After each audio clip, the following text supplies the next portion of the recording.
어쨌든 은사는 좋은 것이지만 은사 주의는 좋은 게 아니죠. 은사 자체가 목적이 되는 것은 바로 은사주의, 치우친 거예요. 잘못된 거죠. 한국교회 강사한 많은 분이 성령의 은사를 사모하거든요. 그러나 사실 그 저변에 깔린 욕망이 뭐냐면 사랑과 별개인 경우가 허다해요. 신유의 은사 받아가지고 병을 한번 고쳐버리면 막 교회가 부흥한다는 거예요. 맨날 목적이 뭐 있어요? 사랑하기 위한 것이 아니라 뭔가 신비한 힘으로 병을 고쳐서 인기 엄청나게 많이 얻어가지고 교회를 부흥시킨다.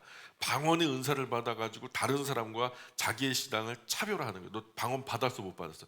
방언도 못 받았으면서 뭐 할 말이 있어? 뭐 이렇게 자기의 신앙을 좀 한 차원 더 높이 차원을 달리한다. 또는 방언을 통해서 영적 권위를 뭐 나타내 보여주면서 우리 목사님 우리 뭐 사모님 참 방언하는 분이야 참 멋진 분이야 신령한 분이지 이런 식으로 이제 보여주기 위한 욕망도 우리도 은사를 열정적으로 추구하고 또 찾는 그 이유가 사랑이 아니라 다른 어떤 이유가 되지 않기를 소망합니다. 사랑이 아닌 다른 모든 그 사랑의 그 은사의 목적은 성경적으로 합당하지 않은 거죠. 사랑하기 위해서 은사를 구해야지 사랑하지 않는 다른 엉뚱한 목적으로 구하면 이건 성경적으로 합당하지 않은 거라는 거죠. 특별히 예언을 하려고 하라 그러죠. 계속 이어서 특별히 말론이라는 단어인데요. 더욱 더, 예, 더욱 더 신령한 성령의 은사를 열정적으로 구하되 적극적으로 구하되 더욱 더 무엇을 구해야 된다? 예언을 구해야 된다. 예언이라는 것은 계속 말씀드리지만 이것은 가까운 미래를 귀신 신접해 갖고 점치듯 예언하는 무속적인 그런 의미가 아니라는 거예요. 그 예언이라는 것은 하나님 말씀을 바르게 알아서 바르게 전하는 것 자체를 예언이라고 해요. 그래서 선지자들을 또 다른 말로 예언자라고 말해요. 요즘에는 다 번역이 예언자라고 번역되고 있어요. 그래서 지금 그 예언이라는 것은 앞날을 미리 내다보아서 점을 친다 그게 아니라 하나님의 말씀을 밝히 이해시켜서 우리의 행동 거지가 과연 이것이 하나님께 은혜를 입을 것인가 복을 얻을 것인가 아니면 저주를 또는 징계를 받을 것인가 이런 것들을 밝히 보여주는 그런 역할을 맡은 것이 예언자들이었는데 그런데 그 예언이라는 것이 바로 하나님의 말씀을 바르게 알아 바르게 전하는 거. 오늘 설교와 같은 말이에요. 그래서 성경 공부나 소그룹이나 일대일 제자 양육이라든가 뭐 바르게 성경 알기 위해서 모인 모임이라면 예언적인 모임이라고 볼 수 있죠. 이런 표현으로 하자면 그때 당시는 설교라고 하는 용어가 없었으니까. 그래서 성경을 바르게 아는 리더가 성경을 잘 모르는 이에게 성경이 말씀하는 바른 것을 알려주는 것 그것이 예언이다라고 생각하시면 좋아요. 2절에 보니까 방언을 말하는 자는 사람에게 하지 아니하고 하나님께 하나니 이렇게 말하죠. 이건 뭐 그게 기정사실이다 그렇게 말하는 게 아니라 지금 고린도 교회 안에 몇몇 방언한다고 하는 사람이 소위 고린도 교회 안에서 몇몇 방언한다는 사람들이 하는 말이 나는 사람에게 하는 것이 아니다. 나는 하나님께 한다. 그래요. 하나님께 한다. 방언을 하면서 이제 방언을 막 교회 안에서 알 수 없는 말로 막 샬라샬라 했다는 거예요. 자, 그래서 이는 알아듣는 자가 없고 영의 비밀을 말함이라 이렇게 말해요. 그러니까 이때 그들의 방언을 알아듣는 사람이 없대요. 왜 못 알아들어요? 그들의 주장은 우리는 영적으로 비밀한 것들을 말하기 때문이다. 너희들은 몰라. 그냥 우리만 알아 그러는 거죠. 그래서 못 알아듣는다는 거예요. 못 알아듣는다는 거예요. 그럼 물어볼까요? 한번 잘 생각해 보요. 여기서부터 상식을 총동원해서 하나님은 우리가 그냥 자기 말로 우리 말로 그냥 기도하면 못 알아들으실까요? 우리가 그냥 쉬운 말로 기역 니은 디귿 리을 한글로 하나님께 그냥 조곤조곤 기도하면 하나님 못 알아들으실까요? 대답해 보세요. 못 알아들으실까요? 알아들으시겠죠? 자, 왜 방언으로 말해야 겨우 알아들으실까요? 이 사람들의 주장은 뭐라고 말해요? 왜냐하면 신령한 비밀을 말하기 때문이다. 이렇게 말해요. 자, 근데 잘 보세요. 비밀? 그러면 신령한 비밀을 누가 누구에게 얘기하는 거예요? 지금?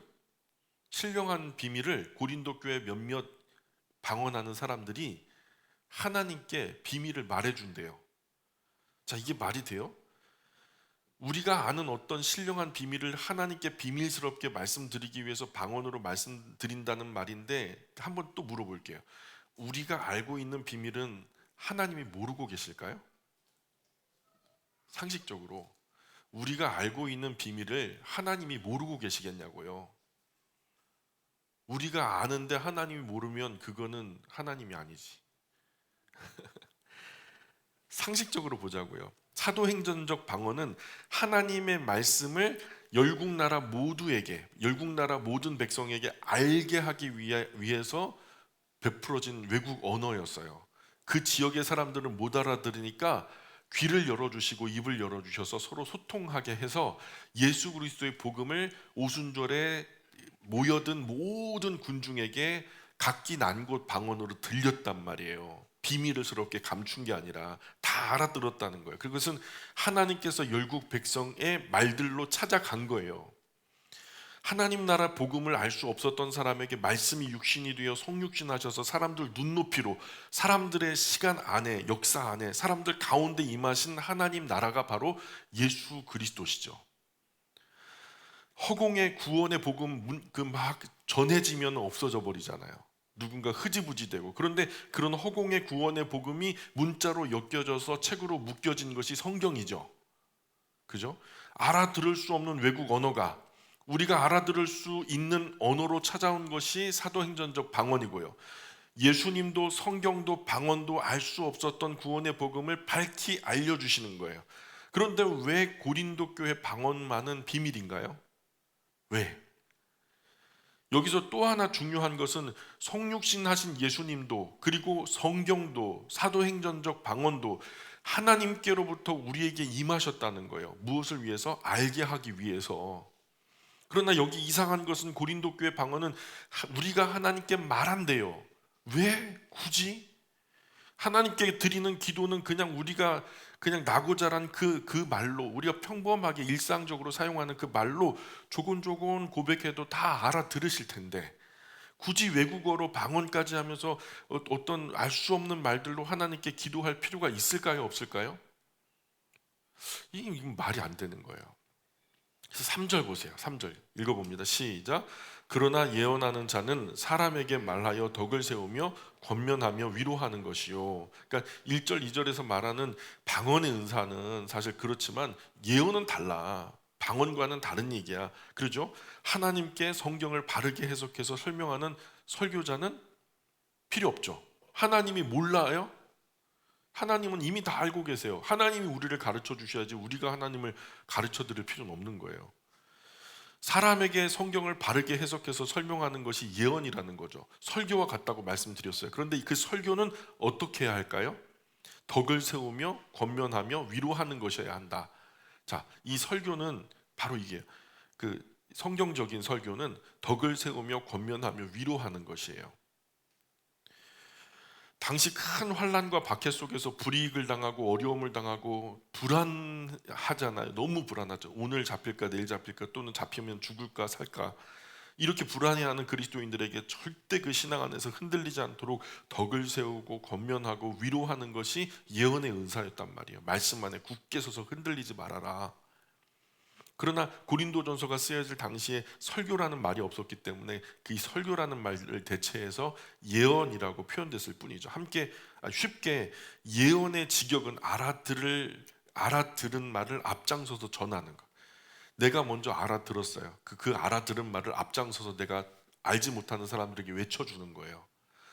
보통 전달하면서 군대 가면은 앞에서 울음일착 하잖아요. 자동차 뒤에서 온다고 행군하다 보면은. 근데 앞 사람은 못 듣거든요. 그러니까 소대 단위로 한 사람이 울음일착 하면은 다음 소대에서 받아갖고 울음일착 하면은 뒤에서부터 차례대로 오른쪽으로 붙는단 말이죠. 그러면은 자동차가 소통하는데 문제가 없단 말이에요. 근데 맨 뒤에 있는 사람이 울음일착했는데 맨 앞에 있는 사람이 어떻게 알겠어요? 들리지도 않는데. 그러니까 중간에 그 전달하는 그 역할이 바로 설교라고 하는 예언이라고 하는 말의 또 다른 의미예요. 알아들은 말을 앞장서서 전달하는 것. 무속적인 의미는 1도 없어요. 그래서 어떤 번역은요, 하나님의 말씀을 맡았다, 하나님의 말씀을 전달받았다, 이런 말로도 번역이 돼요. 4절 보세요. 계속 읽을게요. 시작. 방언을 말하는 자는 자기의 덕을 세우고 예언하는 자는 교회의 덕을 세운다. 자, 자기의 덕과 교회의 덕, 무엇을 더 세워야 될까요? 뭔가 하나를 포기하고 하나를 세워야 된다면 자기의 덕보다는 교회의 덕을 세우는 게 맞겠죠. 멸사봉공, 사적인 것은 멸하고 공적인 것을 세우는 거죠.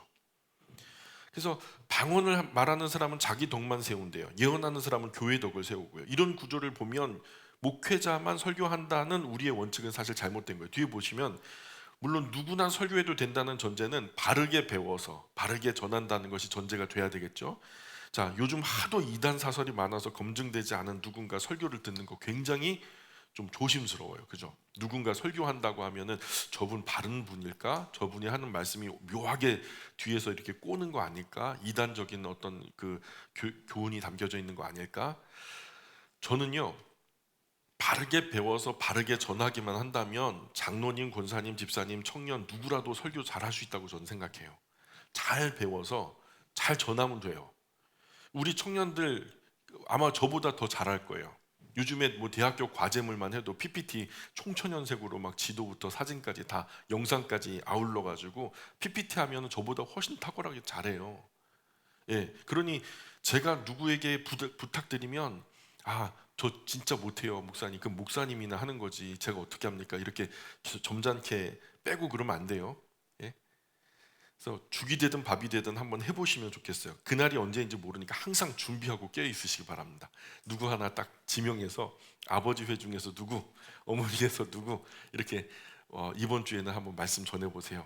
빌레몬서 한번 해보시죠. 막 이렇게 하면은 아멘 하고 그냥 담대하게 나오실 수 있으면 좋겠어요. 참 그런 날을 꿈꿉니다. 그래서 배웠는데 못한다는 말은 말도 안 되는 말이죠. 할 수 있어야 돼요. 그게 정상이죠. 훨씬 더 두렵고 어려운 하나님 앞에서 기도도 하잖아요. 그죠? 근데 사람 앞에서 설교는 왜 못해요? 하나님 앞에서 하는 게 힘들어요? 사람 앞에서 하는 게 힘들어요? 우리가 사실 영적으로 보면 하나님 앞에서 하는 게 훨씬 더 어렵고 힘든 일이에요. 근데 그런 일들을 아주 쉽게 하잖아요, 우리는. 그죠? 그러니 사람 앞에서는 얼마든지 할 수 있죠. 가정에서도 하잖아요. 그죠? 가정 예배 드릴 때. 근데 교회에서는 왜 못해요? 가정과 교회는 다를 게 없어요. 주일학교에서도 하는데 왜 장년부에서는 더 못해요? 더 쉽죠. 더 많이 잘 알아들을 테니까. 설교해 보고 싶은 분은 원고와 함께 저에게 좀 보내주세요. 이메일로든. 그래서 목사님 저는 요한복음 해보고 싶어요. 그래서 원고를 주시면 제가 감수해서 오케이 집사님 이번에 한번 해봅시다. 이렇게 하면 얼마나 좋아요. 저도 한 주 쉬고. 예? 참 좋잖아요. 그죠?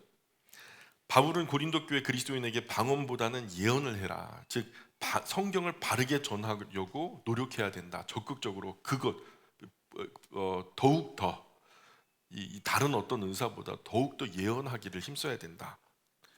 5절 시작. 나는 너희가 다 방언 말하기를 원하나 특별히 예언하기를 원하노라.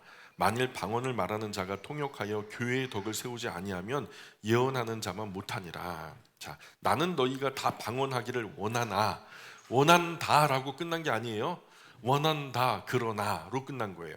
원하나 그러잖아요. 그죠?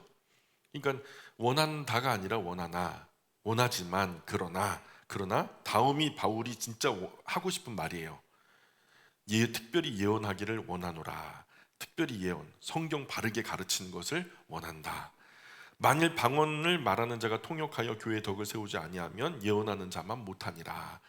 만약 방언하는 사람이 통역을 해서 그 의미를 공유해서 모두 다 알게 하지 않으면 그렇게 갖고 교회의 덕을 세우지 않는다면 성경을 정연한 말로 질서 있고 바르게 전하는 사람만 못한 거예요. 방언은. 그러니 예언 즉 성경을 바르게 가르치는 것은 온 교회가 잘 알아듣는데 고린도 교회에 방언한다는 몇몇 사람들은 자기만 알아듣고요. 하나님이 내 지금 하나님께 얘기하는 거니까 너희들은 몰라도 돼. 하늘의 비밀한 것을 말하는데 너희들이 어디 껴 하면서 뭔가 차별화하고요. 참 교만한 거죠. 아무도 그 뜻과 의미를 모르니까요. 아마 오늘 한국교회 방언처럼 자기도 모를걸요. 자기도 방언기도 막 하는데 기도한 다음에 그 무슨 뜻이에요? 그러면 그냥 모르겠는데 속이 다 시원해요. 막.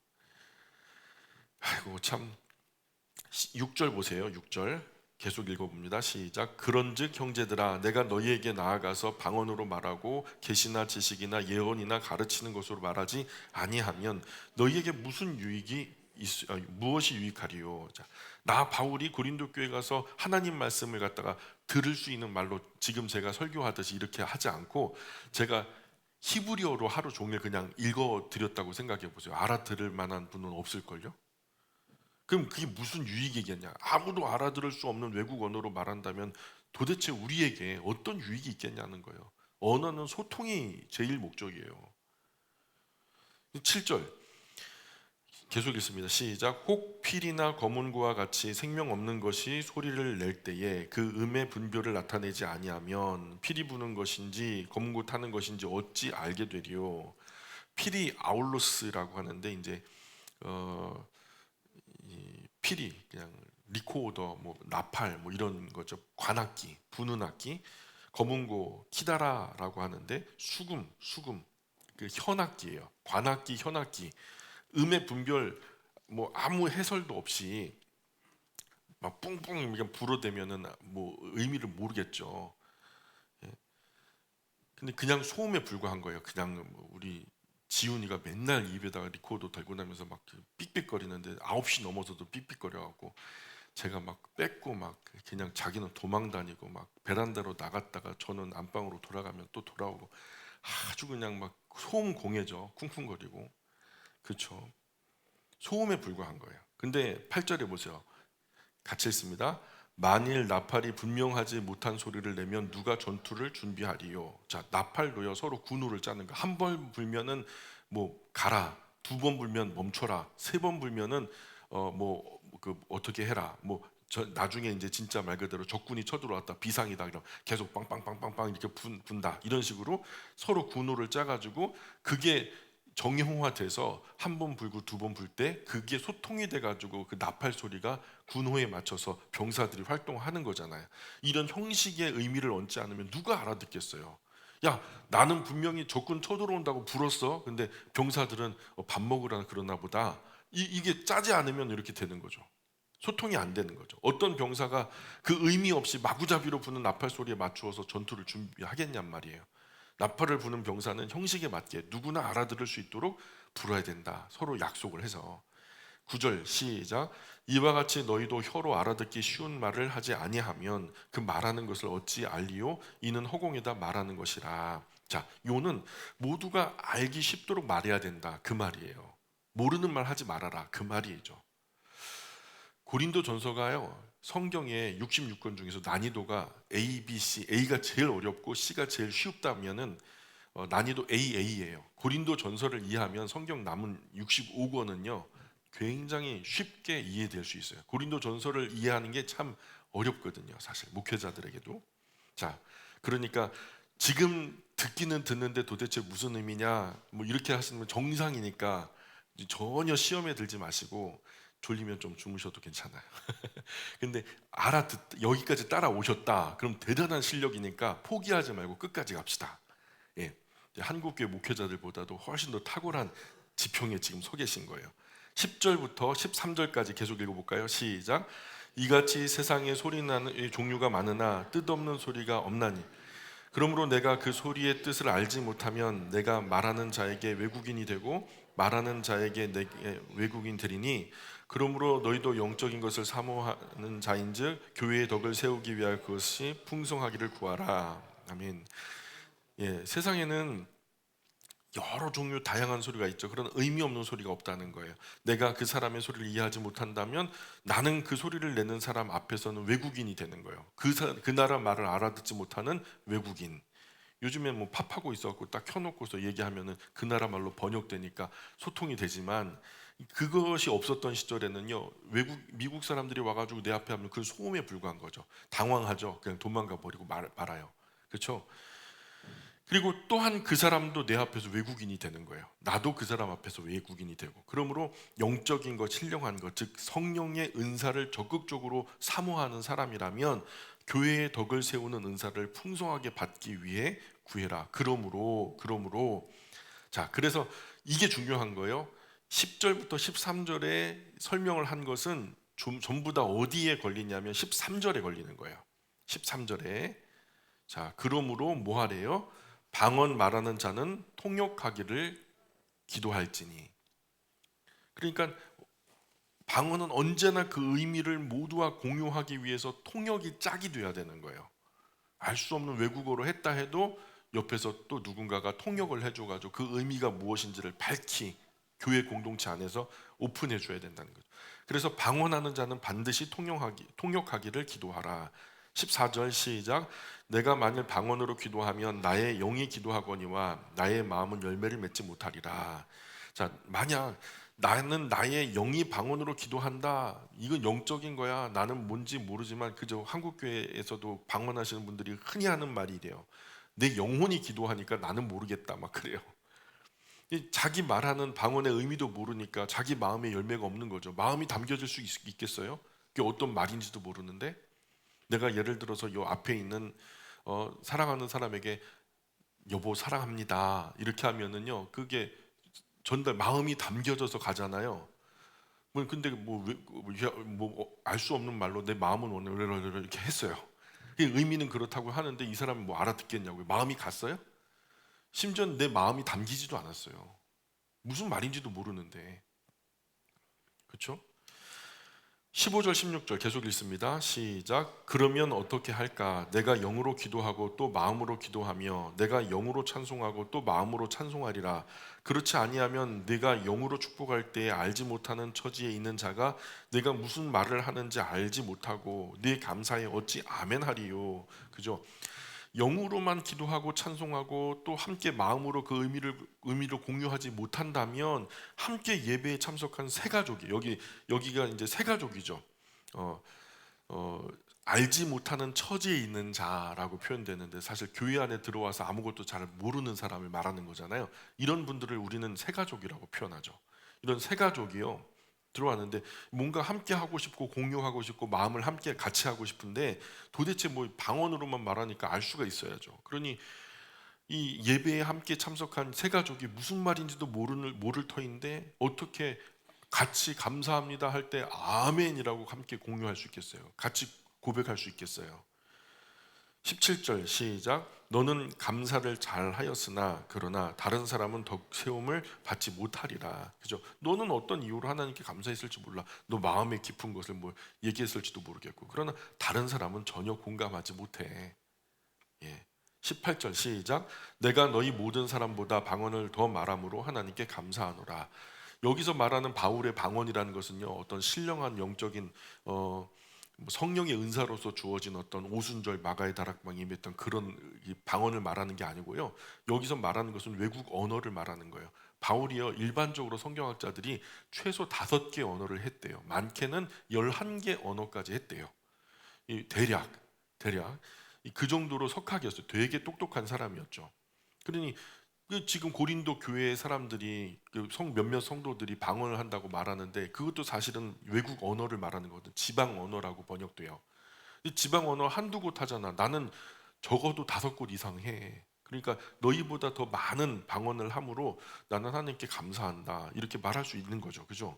그러나 19절 시작.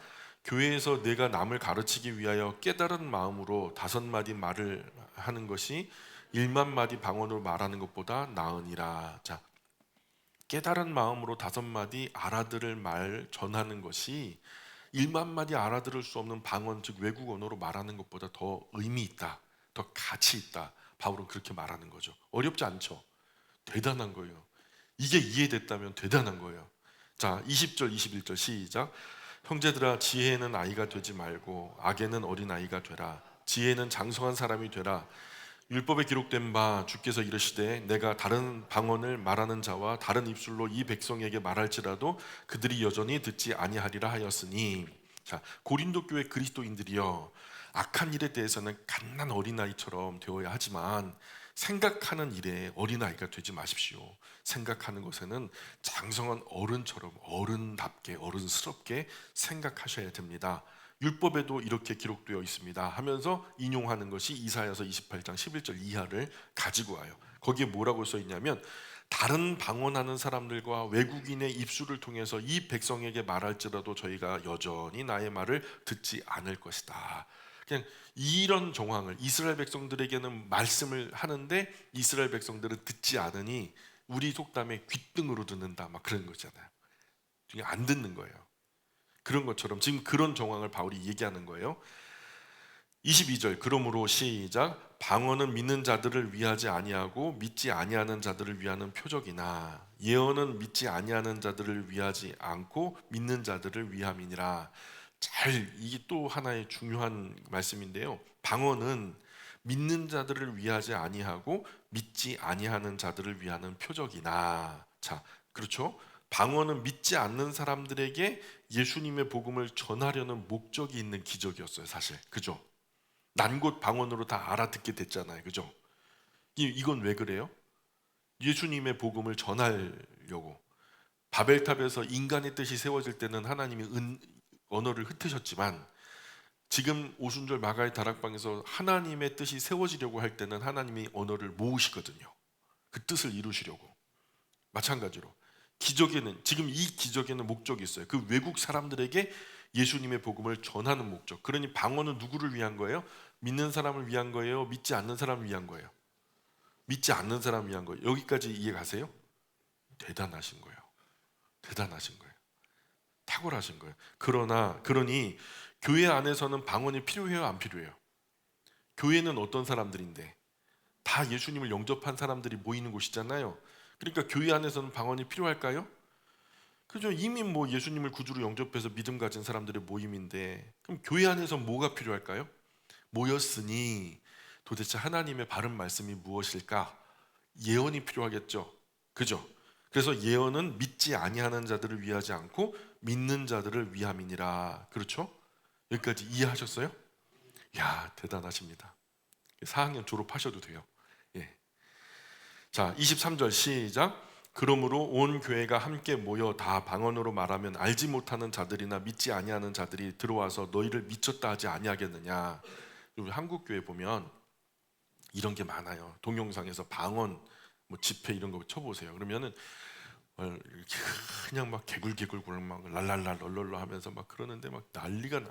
애들부터 뭐 노년에 이르기까지는 뭐 난리도 아니에요. 한국 교회 이런 교회 많아요. 신앙 없는 분들이요, 딱 그런 모습, 그런 집회 광경을 보고서는 광신자라는 거예요. 미쳤다는 거예요. 지금 여기서 말하는 거야. 믿지 아니하는 자들이 들어와서 너희를 미쳤다 하지 않겠냐. 그러니까 그런 거 하면 된다 안 된다? 바울이 말하는 뉘앙스는 뭐예요? 그렇게 하라는 거예요, 하지 말라는 거예요? 그렇게 하면 안 된다는 거예요. 오히려 예수님 안 믿는 저 바깥에 있는 사람들이 그것 때문에 너희를 미쳤다 그러고 무서워하고 그러지 않냐고. 방언은 누구를 위한 건데? 믿지 않는 사람을 위한 건데. 그리스도인들이 예배당에 뭐 집단적으로 광기 어린 광란의 집회, 알 수 없는 거짓 방언 이 현장을 보고서 막 기겁해 갖고 한 걸음 이제 한번 예배당 다녀볼까 문 열고 들어왔다가 이게 뭐야 하고 10걸음 도망가는. 다 미쳤다는 거예요. 다 미쳤다는 거예요. 기독교 신앙 갖게 되면 나도 저렇게 미쳐버릴까 염려해서 안 믿겠다는 거죠. 뭔가 교회 안에 소망이 있는 줄 알고 내 마음이 혼란스럽고 복잡하고 그래서 질서를 잡기 위해 마음의 평화를 얻기 위해 좀 하나님이 우리를 지으셨다 하니까 지으신 하나님이 우리에 대해서 뭐라고 말씀하시는지 차분하게 좀 듣고 싶어서 예배당에 나왔다가요. 도대체 내 현실보다 더 혼란스러워. 그러니 도망가 버리는 거예요. 그리고서 어디 가요? 대부분 가는 데는 속편한 종교로 가요. 저 절간으로 가던가. 거기는 나무가 좋고 계곡이 좋고 공기도 좋고. 그러니까 거기서 딱 갔다가 산채 비빔밥 한 그릇 먹고 집으로 오면 아주 끝내주거든요. 그리고 아니면은 뭐 그 로마 카톨릭으로 가죠. 뭐 거기는 뭐 끝나고 야 우리 한잔 하자 그래도 뭐 죄책감 없이 할 수 있으니까. 아 그죠? 거기서 뭐 하라는 대로 하면은 뭐 다 간다고 하니까. 그래요. 그래서 성경을 크게 오해해서 일어나고 있는 한국 교회의 추태예요. 이것은 신령한 것도 거룩한 것도 아무것도 아니에요. 그냥 참 악한 영이 한국 교회가 아직 같이 있다는 것을 알고서는요, 이 회방하기 위해서 뿌린 이 가라지와 같은 것이 뭐 신비주의, 은사주의, 성경도 말하지 않는 괴상망측한 괴현상일 뿐이라고요. 24절 계속 읽습니다. 시작. 그러나 다 예언을 하면 믿지 아니하는 자들이나 알지 못하는 자들이 들어와서 모든 사람에게 책망을 들으며 모든 사람에게 판단을 받고. 하나님 말씀 안에는 언제나 책망이 있죠. 우리가 항상 잘함. 에덴 이후 죄로 오염된 사람은 언제나 잘못하기 때문에, 그죠? 우리가 잘하면은 책망 받겠어요, 안 받겠어요? 받을 일이 없죠. 근데 우리는 에덴 이후로 죄로 오염된 이후에 언제나 잘못하고 있거든요. 그러니 하나님의 말씀이 언제나 책망할 수밖에 없는 구조예요. 그래서 구약 선지자들은 언제나 책망하기 위해 하나님의 백성을 찾아왔어요. 선지자들이 찾아오면 또 무슨 소리 하려고 그래 하면서 눈치 보는 거죠. 그리고 하나님 말씀으로 판단을 받았거든요. 이것을 불편해하면 안 돼요. 주님 부르시는 그날까지 우리가 죄로 오염된 이상. 25절 시작. 그 마음에 숨은 일들이 드러나게 되므로 엎드려 하나님께 경배하며 하나님이 참으로 너희 가운데 계신다 전파하리라. 자, 하나님 말씀 들은 백성은 그 마음에 숨은 일들이 드러나게 되죠. 하나님의 말씀을 다른 말로 뭐라 그러죠? 빛이라고 하죠. 주의 말씀은 내 발의 등이요 내 길의 빛이니이다. 내 발의 등이면은 가까운 곳도 비춰주겠죠. 내 길의 빛이니이다. 그럼 먼 길도 비춰주겠죠. 그러면 내가 어떻게 가야 될지 실제 바로 앞에 구덩이가 있는지 돌부리가 있는지 볼 수 있겠죠. 그래서 지금 내가 막 자빠지고 넘어지는 것을 막아줄 수 있어요. 그리고 내가 길을 잃어버리면 길의 빛이라고 하니까 내가 저 길이 맞나? 의구심이 들 때에도 하나님의 말씀을 통하면 그 길이 바른 길로 확인될 수 있는 거죠. 그러니 우리가 주님 부르시는 그날까지 말씀의 지도를 받는 것은 지극히 정상이죠. 예, 지극히 정상이죠. 그러니까 100세가 돼도 120세가 돼도 오른손에서 우리는 뭘 놓으면 안 돼요? 하나님의 말씀, 성경 절대로 놓으면 안 되는 거죠. 그래서 우리가 몇 절 읽었죠? 25절 읽었죠? 예, 그래서 그 하나님의 말씀을 들은 백성은 그 마음에 숨은 일들이 드러나니까 그래서 하나님 앞에 엎드려 회개했고 다시 하나님 경배하면서 일어났어요. 그리고 세상 가운데 하나님이 참으로 너희 가운데 계신다 이제 전파하는 거죠. 이게 어떤 단계? 회개하고 다시 일어나 하나님을 경배, 예배하고 예배한 그들이 나아가서 또한 전파하는 거. 예. 그래서 방언하는 것보다 알아들을 수 있도록 하나님 말씀 바르게 전하는 것이 옳다는 거예요. 그렇기 때문에 26절 계속 읽습니다. 그런즉 형제들아 어찌할까? 너희가 모일 때 각각 찬송시도 있으며 가르치는 말씀도 있으며 계시도 있으며 방언도 있으며 통역함도 있나니 모든 것을 덕을 세우기 위하여 하라. 아멘.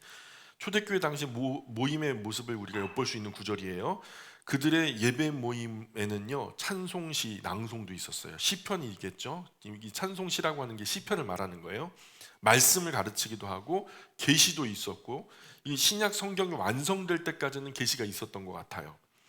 오늘 어떤 무당 비슷한 그리스도인이 음성을 들었다, 환상을 들었다, 막 무슨 성령의 뭐 신비한 향기가 난다, 막 뭐 성령의 바람이 나의 얼굴을 스치고 지나갔다, 뭐 별의별 이상한 얘기를 많이 하는데요. 그런 거는 사실은 믿을 만한 게 못 돼요. 이 계시도요 구약 성경과 이후에 주어진 신약 성경의 맥락에서 벗어남이 없는 거룩하고 건전하고 경건한 계시였어요. 자, 계시는요 성경이 완성되기 전까지는 활발하게 있어 왔어요. 성경이 완성되기 전까지는. 그러다가 성경이 완성된 다음에는 따로 계시가 내려오는 것이 거의 없어요. 확인된 것이 아직까지는 없어요. 만약 성경이 완성됐는데 자, 오늘 내가 아침에 새벽에 기도하다 보니까 계시를 받았다 칩시다. 자, 내가 계시를 받았다 칩시다. 막 경기도에서 강원도에서 이 교회 저 교회 전부 나도 계시 받았다 나도 계시 받았다 그러면 어떤 일이 벌어질까요? 엄청 혼란스럽겠죠? 그 혼란을 누가 감당하겠어요? 성령 하나님은 그렇게 무질서한 분이 아니거든요. 여기서 저 말하고 여기서 이 말하고 그런 분이 아니죠. 그러니 오늘 내가 직통 계시 받았다는 분들이 있다면 조용히 뒤돌아 서셔야 돼요. 직통 계시 받았다는 분들의 주장은요. 첫 번째로 성경과 전면적으로 배치돼요. 그래서 성경을 예사로 무시해요. 최고의 권위는 뭐냐면 자기의 경험이에요. 내가 기도하다가 얻은 음성, 들은 음성, 내가 기도하다 본 환상, 내가 잠자다 꾼 꿈, 이런 것들. 성경은 따르래요, 따르지 말래요? 절대로 그런 걸 따르지 말래요. 두 번째로, 캐캐 묵은 것은 지나갔고 따끈따끈한 새 것이 왔대요. 구약도 신약도 몇백 년, 몇천 년 전의 얘기 아니냐, 오늘 얘기하는 주님의 음성이 더 중요한 거 아니겠냐 하는 거죠. 그리고 세 번째로, 주로 신비주의, 은사주의, 성령운동, 신사도주의 옷을 입고 있어요. 뭔가 차별화하는 거예요. 남들이 하지 못하는 다른 영역에, 다른 차원에 자기를 차별화시키는 거죠. 이런 사람들의 주장은 결국 성경을 폐하는 거예요. 결국 그런 것들이 중요하면 성경은 예사로 무시되고 성경은 의미, 가치를 잃어버리니까. 오늘 본문에서 가르치는 말씀도 있으며 계시도 있으며 하는 말씀은 성경이 완성될 때까지 상당 기간 동안 있었던 은사가 이제 계시라고 하는 은사였어요. 그러나 지금은 발견되지 않는 거예요. 요한계시록에서는 그 뒤에 뭔가를 보태도 안 되고 빼도 안 되고, 그래서 여기서 만약에 뭘 보탠다, 여기서 뭘 뺀다 그러면은 성경에 기록된 모든 저주를 다 그 사람에게 줄 거래요. 그러면 안 된다는 거죠. 지금 직통계시를 받아서 뭐 하려고 그래요? 직통계시 받아갖고 뭐 하려고 그래 도대체? 성경과 똑같이 맞으면 직통계시를 받았다고 칩시다. 근데 성경하고 똑같이 맞아요. 그러면 성경에 있는데 뭐 쓸데없이 왜 받아요 또? 그잖아요. 직통계시 받을 이유가 없죠. 성경이 있는 건데. 근데 성경과 안 맞아봐요. 성경이 없는 거는 쓸데없는 소리예요.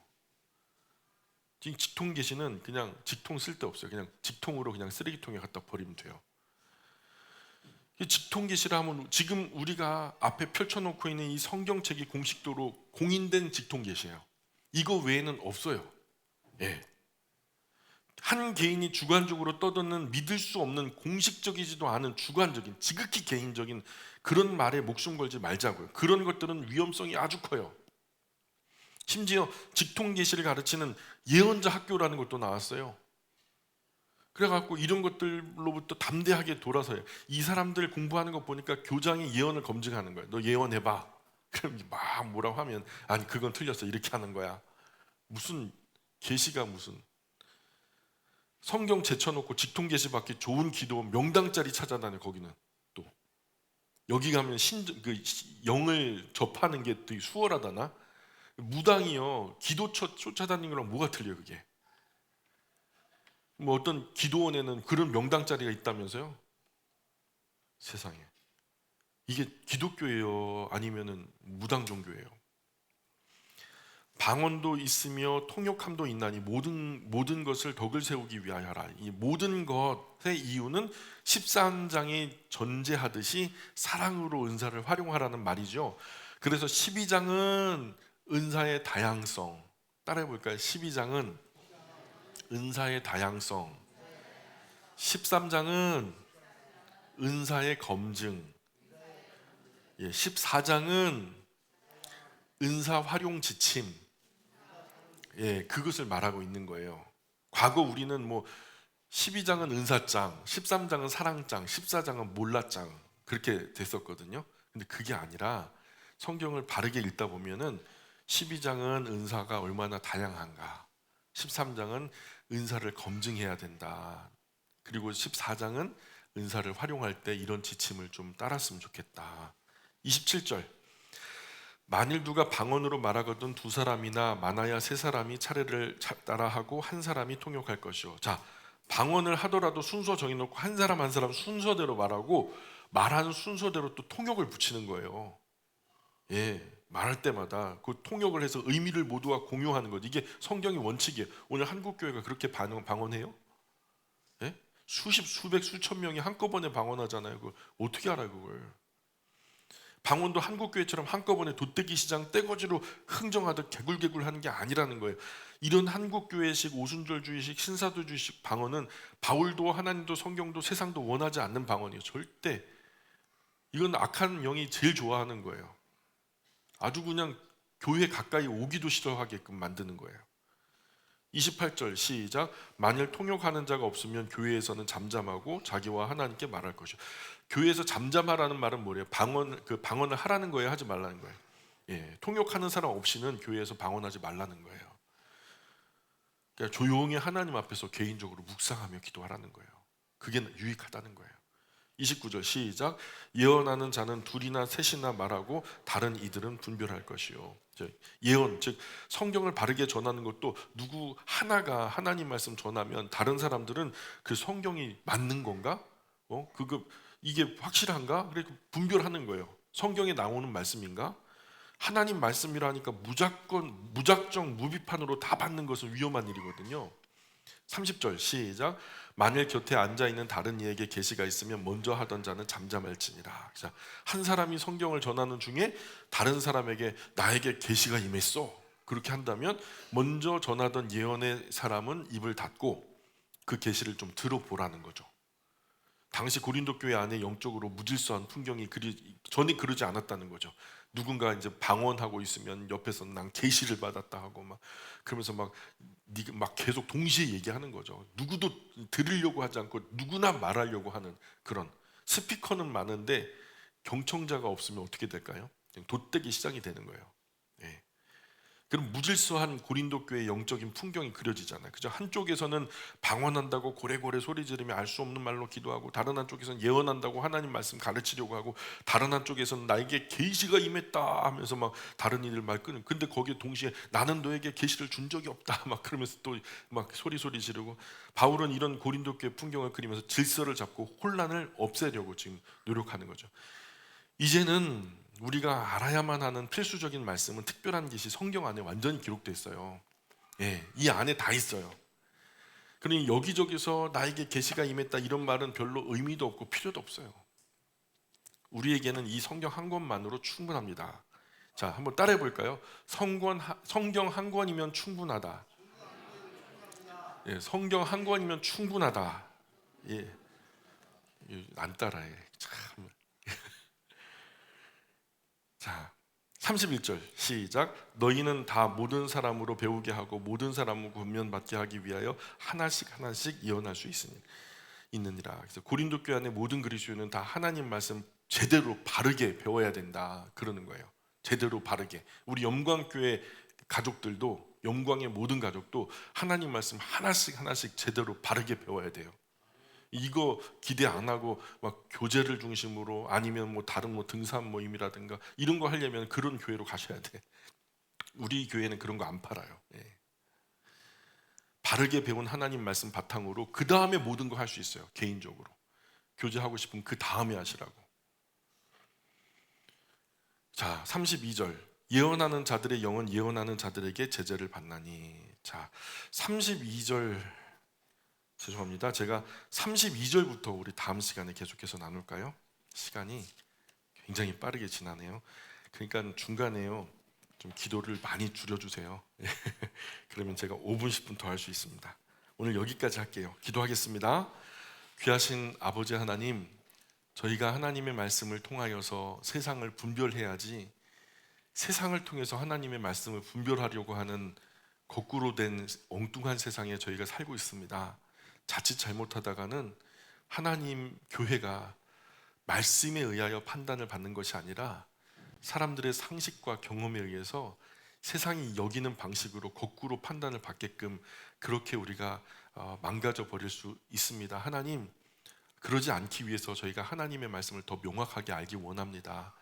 지혜의 영, 우리 주님 성령님께서 이 교회의 스승이 되어주시고 어린 아이로부터 노년에 이르기까지 모든 영광의 가족들 맑고 선명한 질서와 분별력을 허락하셔서 하나님의 말씀을 읽을 때 우리의 현실 삶과 아주 긴밀하게 연결될 수 있도록 도와주시고, 나아가 그 말씀이 저희의 삶에 깊이 적용되어져 말씀대로 살려고 노력하는 영광의 모든 가족들 될 수 있도록 은혜를 더하여 주옵소서.